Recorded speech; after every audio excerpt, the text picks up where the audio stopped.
Hi guys, welcome back to DMA learning point. आज के class में हम लोग इनकम फ्रॉम बिजनेस के प्रॉब्लम स्टार्ट करने वाले हैं, जो कि लास्ट क्लास में आप लोग देखोगे हम लोग फॉर्मेट के बारे में डिस्कशन कर रहे थे, राइट। तो आज की क्लास में हम लोग प्रॉब्लम करेंगे, ठीक है। तो पहले आप फॉर्मेट चेकआउट कर लो कि फॉर्मेट में क्या क्या चीज़ें करना था, ठीक है, तभी आप ये प्रॉब्लम सॉल्व कर सकते हैं, ठीक है। तो अभी क्वेश्चन किस तरीके से आएगा, देखो, Shri Ganesh Sharma is the owner of a business. Following is the profit and loss account for the previous year 2023 to 24.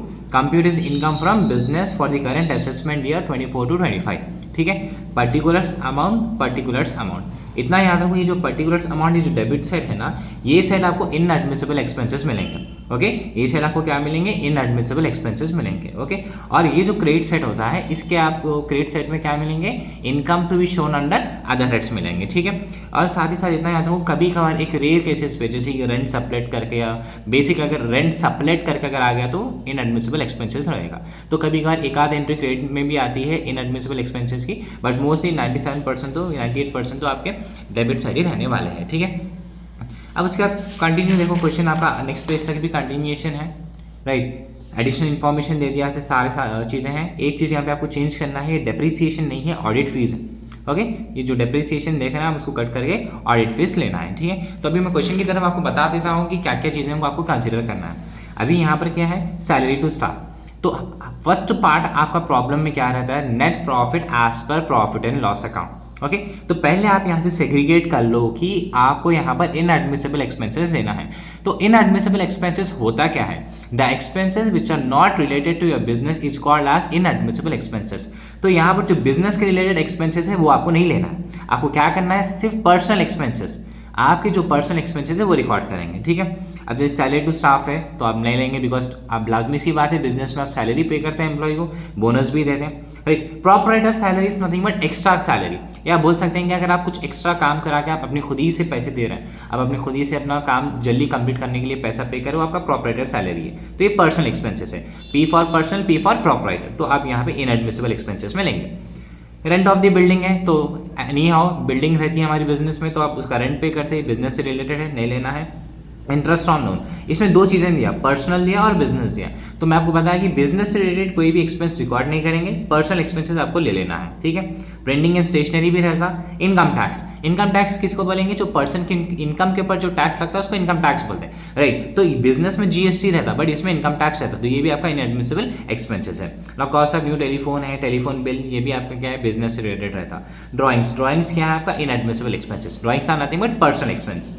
Then current repairs to the building है, तो अगर आप बिजनेस कर रहे हैं तो रिपेयर्स तो कराना पड़ता है, करेंट रिपेयर्स है, कैपिटल रिपेयर्स है। हाँ, अगर आप कैपिटल रिपेयर्स अगर ओन बिल्डिंग के लिए करवा रहे हैं तो आपको लेना पड़ेगा, बट ये बिजनेस के रिलेटेड है तो आपको ये इग्नोर करना है। अभी नेक्स्ट पार्ट आप देखो, यहाँ पर कैपिटल एक्सपेंडिचर दिया, ओके। कभी भी याद हो, कैपिटल एक्सपेंडिचर लेना ही लेना है, और इसको 2 टाइम्स लेना है।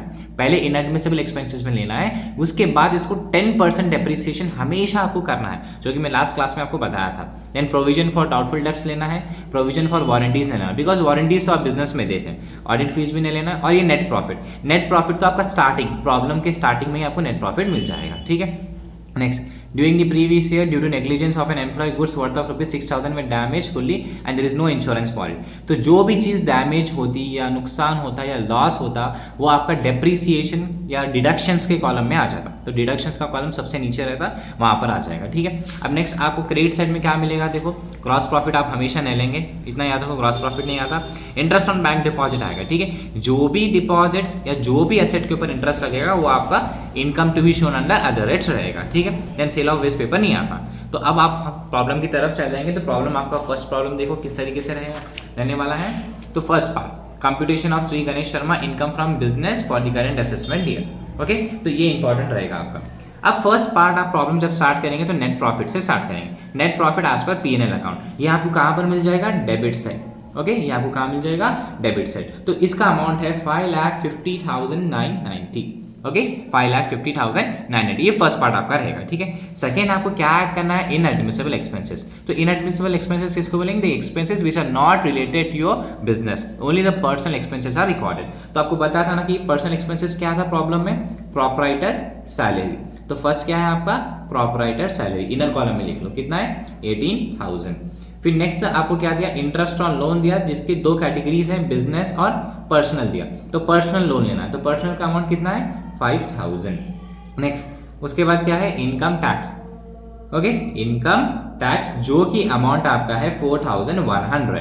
उसके बाद आपको रहेगा ड्राइंग्स, ओके, ड्राइंग्स का अमाउंट कितना है देखो 16000। अब उसके बाद आपको मैं बताया कि कैपिटल एक्सपेंडिचर हमेशा 2 बार आएगा, तो पहले कैपिटल एक्सपेंडिचर आप यहाँ लिख लेना है जिसका अमाउंट है 32000, तो 32000 आप पहले लिख लेंगे। उसके बाद प्रोविजन फॉर बैड डेब्ट्स, हमेशा प्रोविजन फॉर बैड डेब्ट्स आपको रिकॉर्ड करना होता है, ओके। तो प्रोविजन फॉर बैड डेब्ट्स कितना है 2860।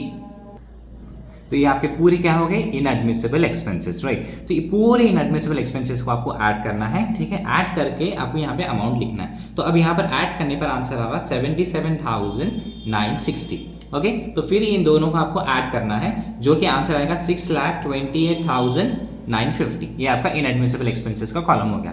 सेकंड कॉलम क्या है आपका less income to be shown under other heads, okay. तो income to be shown under other heads आपको कहाँ मिलेंगे क्रेडिट साइड मिल जाते हैं, तो जो कि आपके प्रॉब्लम में सिर्फ एक ही है, एक क्या है वो इंटरेस्ट ऑन बैंक डिपॉजिट। तो इंटरेस्ट ऑन बैंक डिपॉजिट जो कि क्रेडिट साइड में मिलेगा, जो भी एसेट का आप सेल कर रहे हैं या इंटरेस्ट रिसीव हो रहा है वो वाला आपको पार्ट यहाँ पे कंसीडर करना है। 1 से 2 एंट्रीज रहते हैं, इसमें ज़्यादा आने के चांसेस नहीं रहते। तो कितना है 15,100, तो यहाँ पे भी एक ही आ गया 15,100। तो अब दोनों को माइनस करेंगे, ठीक है। तो माइनस करने पर आंसर आएगा 6,13,850। ये आपका income to be shown under other heads है, ठीक है। अब यहाँ पे प्रॉब्लम है आपको जीएसटी नहीं है ना कि आपको सब्सिडी है, तो अनरिकॉर्डेड इनकम नहीं आएगा, बहुत रेयर केसेस पे अनरिकॉर्डेड आएगा। अब फिर लास्ट पार्ट आपको क्या करना होता है डिडक्शंस का कॉलम करना होता है, राइट। तो डिडक्शंस के कॉलम में ध्यान से देखिए क्या आता है, इसमें डेप्रिसिएशन ऑन असेट्स आता है एंड साथ ही साथ आपको जो भी कैपिटल एक्सपेंडिचर देता है, ओके। कैपिटल एक्सपेंडिचर जैसे कि यहाँ पर आप लिखे तो हमेशा इसको 2 टाइम्स करना होता है, हमेशा इसको 2 टाइम्स करना है। पहले इसको यहाँ पर करना है, सेकेंड चीज़ आपको उसको क्या करना है यहाँ पर 10% इसको कैलकुलेट करना है, ठीक है। हमेशा इसको 10% डिडक्शंस के अंदर कैलकुलेट करेंगे। तो 32,000 पे आप 10% निकालो, कितना आएगा 3,200। और क्या आएगा यहाँ पे डिडक्शंस के कॉलम में कोई भी गुड्स का लॉस हुआ या डैमेज हुआ तो यहाँ पर आ जाएगा, ठीक है, डैमेज गुड्स। तो ये डैमेज गुड्स कहाँ पर गया आपको यहाँ पर नीचे दे दिया स्वयं, क्वेश्चन के नीचे एडजस्टमेंट में दे दिया स्वयं, ओके। कोई भी तरीके का डैमेज हो गया या डेप्रिसिएशन ऑन आईटी रूल्स भी बोल सकता है, तो जो भी डेप्रिसिएशन है डैमेज गुड्स है या लॉस है यहाँ पर आ जाएगा, ठीक है। देन इसको इससे माइनस कर लेना है जो कि आंसर आ रहा है 6,44,050। तो आप इसको क्या बोलेंगे income from business, okay, this is called as income from business. So this is the procedure for calculating income from business problem, very important। तो आप इसको अच्छे से देख लेना है। इनएडमिसिबल एक्सपेंसेस एक बार देख लो क्या होते हैं। इनएडमिसिबल एक्सपेंसेस मतलब ऐसे एक्सपेंसेस जिसमें बिजनेस के ट्रांजैक्शन रिकॉर्ड नहीं करते हैं, only the transaction which are personal, only the personal transactions or personal entries are recorded here, and less income to be shown under other heads means you have to take the entries from the credit side itself, okay. Then इसके बाद deductions का column है आपको capital expenditure और damage goods या depreciation on IT rules बोल के आएगा, वो यहाँ पे आपको रिकॉर्ड करना है। सिर्फ ये एक ही ऐड करना है, बाकी ये पूरे आपको माइनस करना होता है, ओके। सो नेक्स्ट क्लास में हम लोग सेकंड प्रॉब्लम करेंगे।